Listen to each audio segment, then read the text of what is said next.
Hello dear student, कैसे हैं आप सब। आशा करती हूँ आप सब बहुत अच्छे होंगे। सो बच्चों, आज आपकी हिंदी व्याकरण की क्लास 6 का चैप्टर नंबर 1 स्टार्ट करते हैं। हमारे चैप्टर का नाम है बच्चों भाषा, बोली, लिपि और व्याकरण। ठीक है, जिसे हम इंग्लिश में language, dialect, script and grammar कहेंगे। ओके, सो बच्चों चैप्टर को स्टार्ट करते हैं। हम सबसे पहले हम अपनी लैंग्वेज के बारे में जानेंगे। ओके, भाषा के बारे में जानेंगे। मनुष्य जिज्ञासु होता है, उसके मन में हमेशा नए नए विचार उठते हैं रहते हैं, फिर वह उसे भाषा के माध्यम से दूसरे व्यक्तियों तक पहुंचाता है।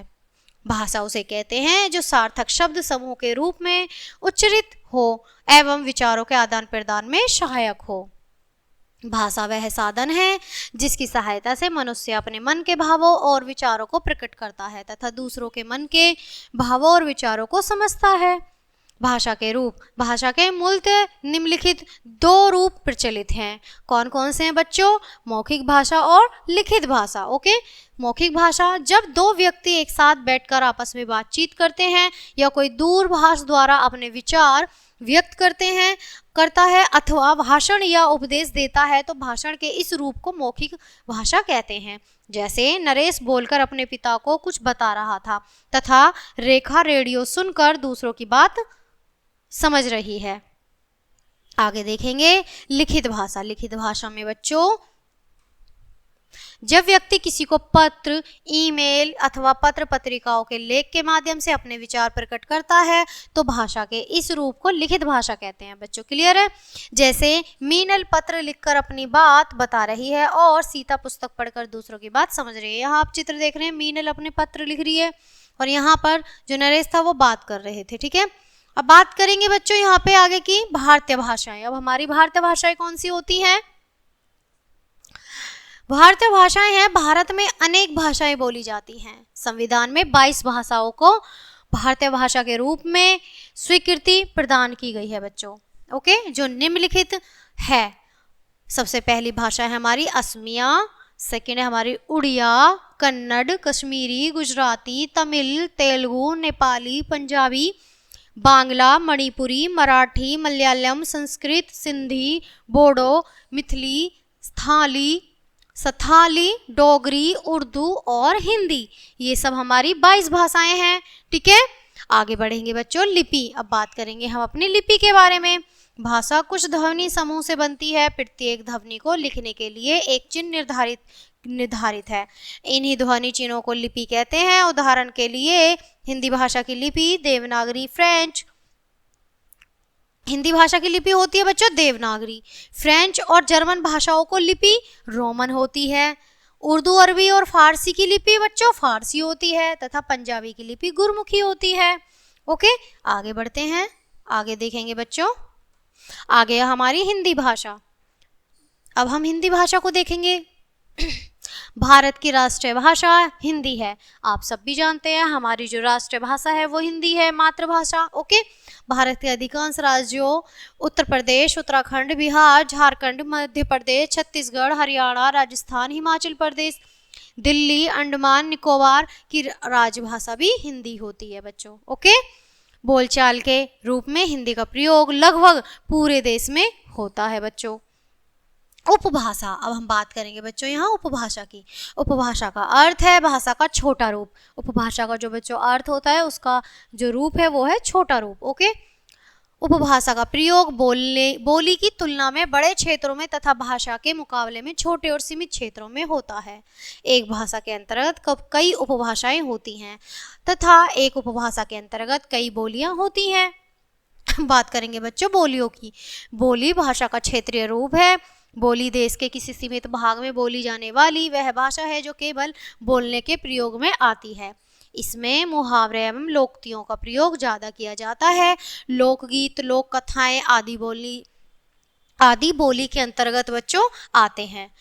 भारत में लगभग 600 से अधिक बोलियां बोली जाती हैं। आप ये चीज़ें ध्यान देंगे बच्चों, बहुत इंपॉर्टेंट है कि भारत में 600 से अधिक बोलियां बोली जाती हैं। हिंदी भाषा की उपभाषाएं और बोलियां हिंदी को 5 उपभाषा क्षेत्रों में बांटा गया है। तो बच्चों हम 5 उपभाषाओं के क्षेत्र देखेंगे। अब हम आगे बढ़ते हैं। यहाँ पर बच्चों उपभाषाएं हैं और बोलियां हैं। ओके, सबसे पहली है पश्चिमी हिंदी। पश्चिमी हिंदी में हम देखेंगे ब्रज भाषा, हरियाणवी, बुंदेली, कन्नौजी, ये हमारी 4 भाषाएं हैं। कौन सी में? पश्चिमी हिंदी में। आगे देखेंगे बच्चों पूर्वी हिंदी। पूर्वी हिंदी में हमारी भाषा होगी बच्चों अवधी, बघेली, छत्तीसगढ़ी, ये हमारी यहाँ पर 3 भाषाएं हैं पूर्वी हिंदी में। राजस्थानी में है बच्चों हमारी मेवाड़ी, मेवाती, जयपुरी, मालवी, ये हमारी कुछ 4 भाषाएं राजस्थानी में दी गई हैं। ओके, पहाड़ी हिंदी। पहाड़ी हिंदी में है बच्चों हमारा गढ़वाली, कुमाऊनी, ठीक है, कुमाऊनी। तो यहाँ पर ये 2 भाषाएं हमारी पहाड़ी हिंदी हैं।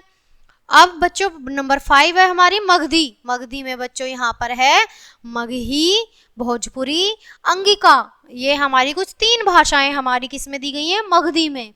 ओके, अब बच्चों यहाँ पर हम व्याकरण पढ़ेंगे, ठीक है, व्याकरण को अच्छे से समझेंगे। प्रत्येक भाषा की अपनी एक व्यवस्था होती है और उसके अपने नियम होते हैं। भाषा की इस व्यवस्था और नियमों को ही हम व्याकरण कहते हैं बच्चों।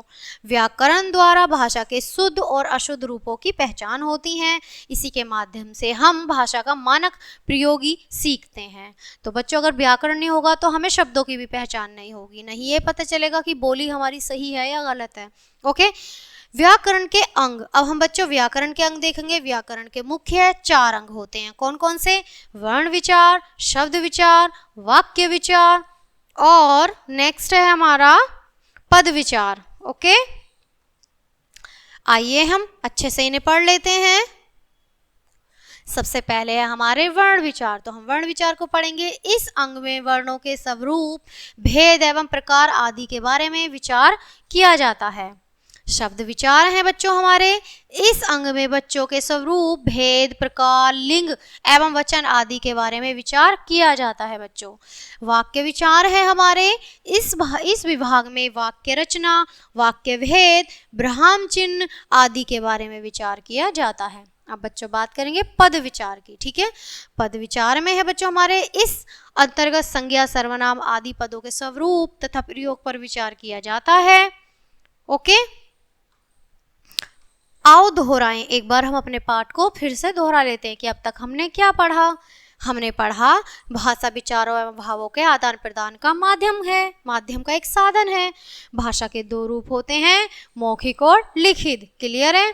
लिखित रूप भाषा का स्थायी रूप होता है। और नेक्स्ट है हमारा भाषा के नियमों की जानकारी देने वाला शास्त्र व्याकरण कहलाता है। क्लियर है बच्चों? सो बच्चों आज का ये था हमारा चैप्टर। कैसा लगा आपको चैप्टर? मुझे बताइएगा जरूर। आई होप आपने एंजॉय किया होगा और अच्छे से समझ आया होगा। सो बच्चों चैप्टर को यहीं खत्म करते हैं। मिलते हैं आपसे नेक्स्ट चैप्टर नेक्स्ट वीडियो का। तब तक के लिए bye bye and thanks for watching.